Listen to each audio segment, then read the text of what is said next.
Today we're going to cover tip number 9 on sketching loosely. I'm going to talk about psychedelic recipe. We're going to sketch this bottle. Let's go. We came back from Phuket or Khao Lak in Thailand, and as we landed in Changi Airport in Singapore, I just browsing through at the duty free, and we saw some really interesting stuff. I saw this bottle of Cointreau, I think that's how you say it, and I took a photo of it, and I thought, that's interesting. Let's sketch this bottle. What got me is obviously all the lights and reflection and so on and so forth. I will leave a link to the photograph in the description below, so you feel free to download it and try to sketch it yourself. I have also posted this on the community part of the YouTube. You might have seen it earlier, including the sketch itself. Feel free to sketch it however you like, but I'm going to show you the recipe that I've used for what I call psychedelic colors.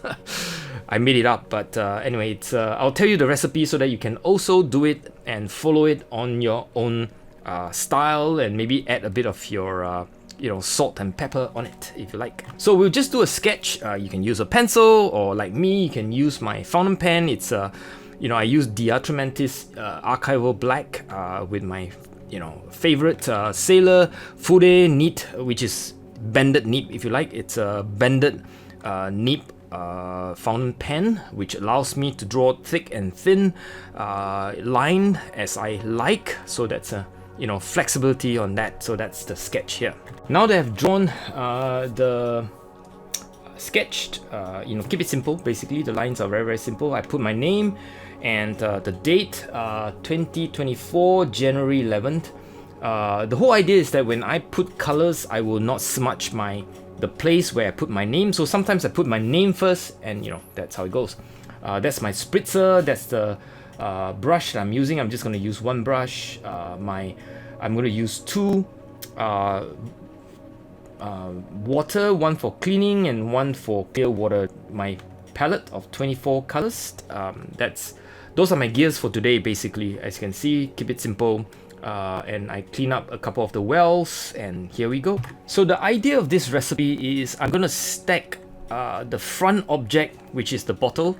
I will try to use as realistic a color as possible for the object, but for the background, I will just go crazy with some psychedelic combination, and the combinations are actually quite non-psychedelic.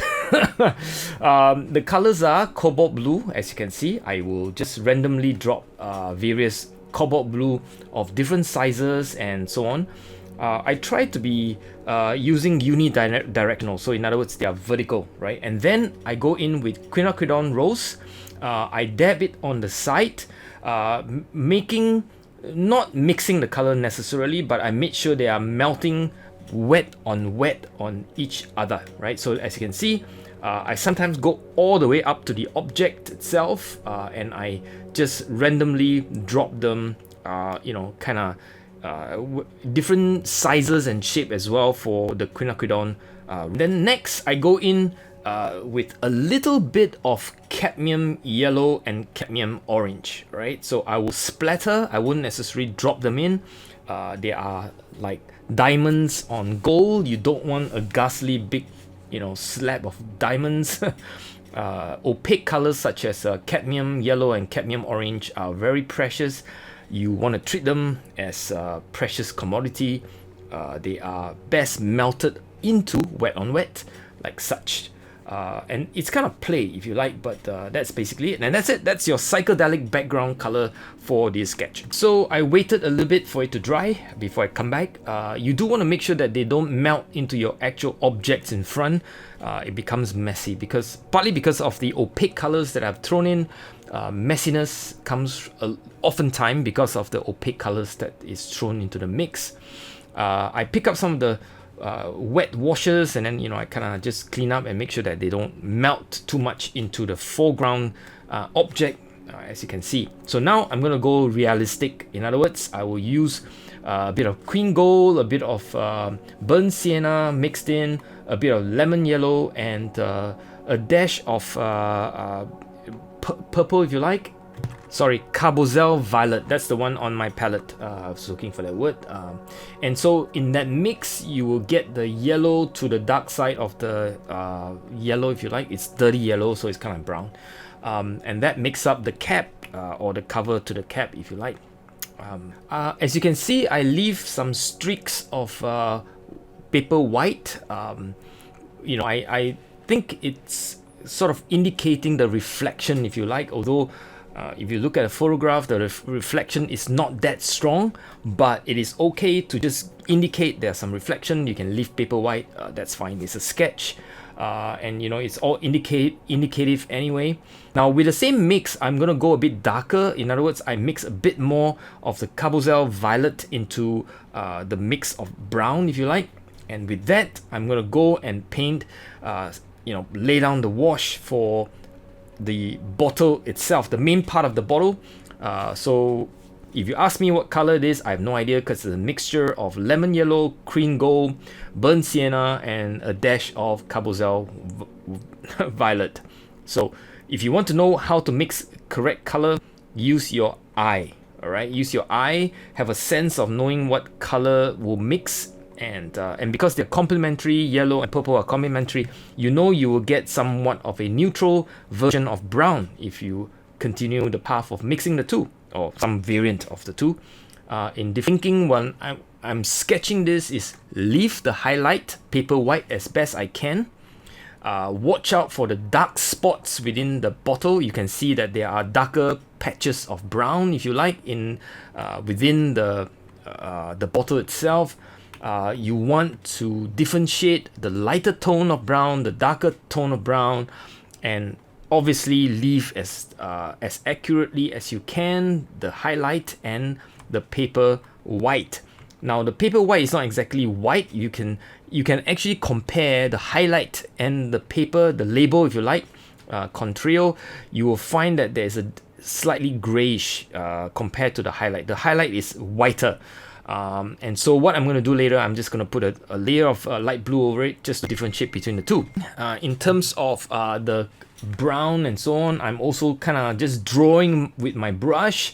It's something I tell people not to do, but I do it all the time. But yeah, anyway, you can't help it, because this is such a small sketch. And when you do small sketches, oftentimes I'm just using one brush. In this case, I think it's the number 6 Da Vinci Sable travel brush. I'm just drawing with it as well, occasionally the thin lines and so on and so forth.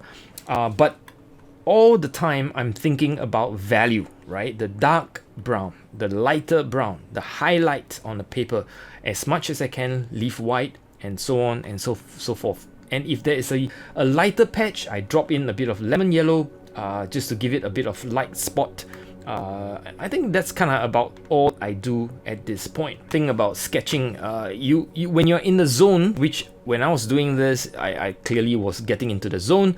I was enjoying myself. It was something that was fun, and I was just basically, just observing the dark spot, the value, and trying to repeat that on the sketchbook. Oftentimes you're just copying, and the less your mind meddle with it, the better it is. By observing with your eye, and if you can translate that straight with your hand, that's the best. If you can't, then your mind sort of meddle with it somewhat. Your sketch will kind of go off as well, because your mind does interfere in that sense. But of course, that takes a bit of practice to translate what you see straight into the sketchbook. But essentially what I'm doing is reading the value, as in how dark or how light, and I'm trying to replicate that, and I'm trying to replicate the shape, I'm trying to replicate the lines, and I'm trying to leave the wash as pristine as possible without too much manhandling, if you like. In other words, I don't want to touch the paper more than I should, or in other words, I want to minimize the number of touches that my brush touch the paper. I have some idea as to what else I need to do. I think the shadows, as well as the little patch of yellow between the cap and the bottle, still needs to be done, and there's still some red ribbon that runs from the top to the bottom, as well as some dark spots that I need to put a dash of darker value while it's still wet. Of course, I can wait for it to dry, but then it will look quite different. The color is nicest when they are on wet, usually. Not always, but usually. So in this case, I really want to do the dark spots way before it comes, too dry. Into what I call review and edit mode. So in other words, I'm always constantly looking at the sketch and say, what else, right? So I'm telling myself, okay, there's still a bit of red ribbon, there's still a bit of yellow, to put in the labels, the part where it's between the cap and the bottle, and I still didn't like the pristine white of the label. I didn't like the base where the bottle is sitting on is too white. So those are the things I'm telling myself constantly at this point. Evaluating and just reviewing it, if you like, and just doing touch up, and at the same time trying to manage the wetness of the sketchbook and not trying to mix up colors, patches. The worst thing you can do is to have overrun that is really overrun. There are some parts where overrun, but it's okay. Watercolor with a bit of accident is always very pretty, but too much accident shows too much sloppiness. And of course, we can be sloppy every now and then, but not always. In this sketch, I've decided that I'm going to contrast a psychedelic background against a sort of a realistic style foreground and object. So that's the contrast. But in any case, it's sort of useful to just keep a few of these little tips in mind while you're sketching. Label, unwhite, if you like, unwhiting the label. Very, very thin layered blue, so that it differentiates that label from the highlights. Now the highlights will pop because now you see that it's whiter than the label. For the base, put a layer of quinacridone rose, wet it down, make it wet on wet, juicy, and then put a bit of blue as well, just to echo the color of the psychedelic background. The base becomes psychedelic as well. And splatter. When I don't know what I'm doing, I splatter. Something I learned a long time ago. I believe from Charles Reed, he said something like, when I'm not sure what I'm doing, I splatter. Anyway, that's a final product from the sketch. I hope you enjoyed this video. Stay safe wherever you are. This is wheeteck. Till the next video, peace and out. Bye. Stay